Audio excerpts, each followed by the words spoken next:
Hey, what is up? Welcome back, Design Squad. And in this Design Tool Tuesday video, I'm going to share with you something truly powerful. It's not going to be a tactical element or, how to do, let's say, how to produce UI assets in the best way or copy assets or everything to do with, let's say, tangible outcomes of the experience design. But we're going to dive into more of a human-centered design as a whole principles, and I'm going to share with you truly powerful toolkit.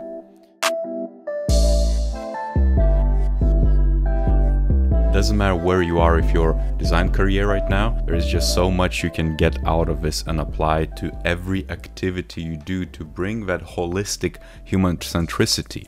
There is user-centered design in UX, but human-centered design, it's that experience design as a whole, which you can apply to shaping customer experience, service design, product design, you name it. And right off the bat, let me just highlight how I use it and what I always recommend to, let's say, people I mentor or coach or work with. There is a lot of different bits here. So for example, you can get methods, you can get case studies and read it in. And I find case studies to be the most important here because you can literally take in everything, from the structure, from the timelines, locations, things of all these tags, all these elements which are portrayed in the case study is what I would expect, for example, from super experienced designer to cover.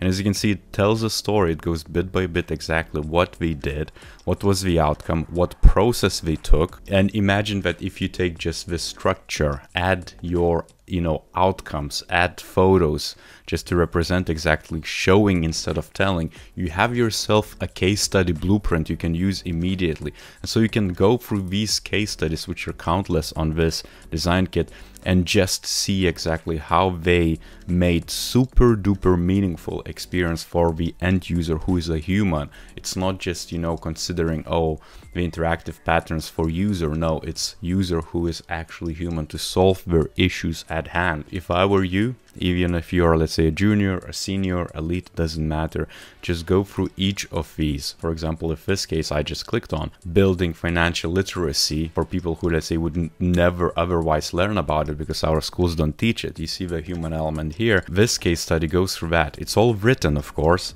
They're not showing much, but that's totally fine.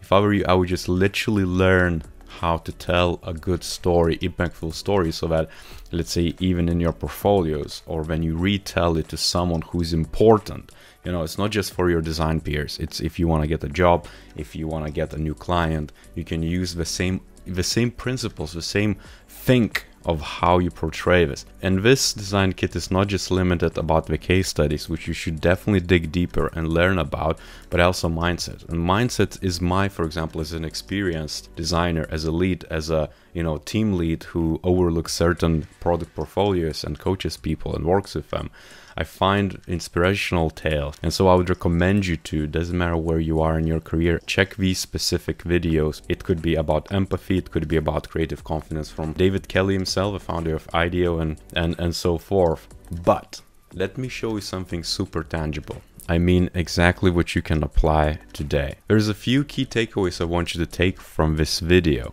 And first and foremost, I would like you to just go to Design Kit and download this field guide. It's totally free. You can download an ebook, and then you're going to receive this guide, which basically walks you through the certain steps to actually achieving human-centered design. And let me show you exactly what I mean. Even if we look at just a table of content, all the methods for inspiration, ideation, implementation are there. So you can literally go from one thing to the other, from methods right here, where you're going to get an outline of what you could do, for example, in ideation stage. I just want to, for example, do a journey mapping exercise. You can read about that and see exactly how you should be running, or you can refer to that ebook and find it there as well. First and foremost, if you're, let's say, a junior and you haven't done anything like that, I would recommend you to just read exactly what they mean by inspiration, ideation, implementation. Those key three stages. In a design thinking, you could express it as a double diamond. In other methodologies like UX, it could be like 5 stages to UX.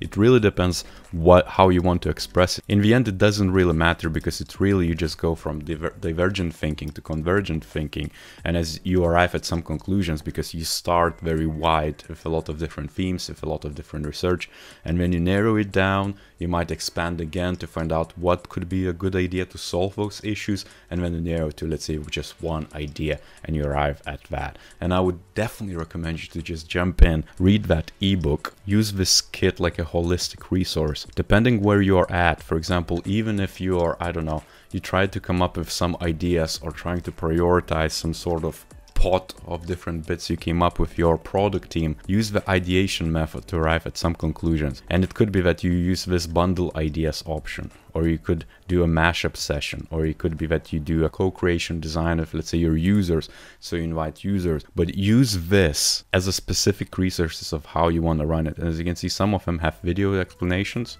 some of them don't, but at least you have key steps of why and how you should use it. And this kit is awesome. I really like what we did, because we basically open, you know, all those ideas for anyone who has internet access to learn and become much more holistic and human-centered designer.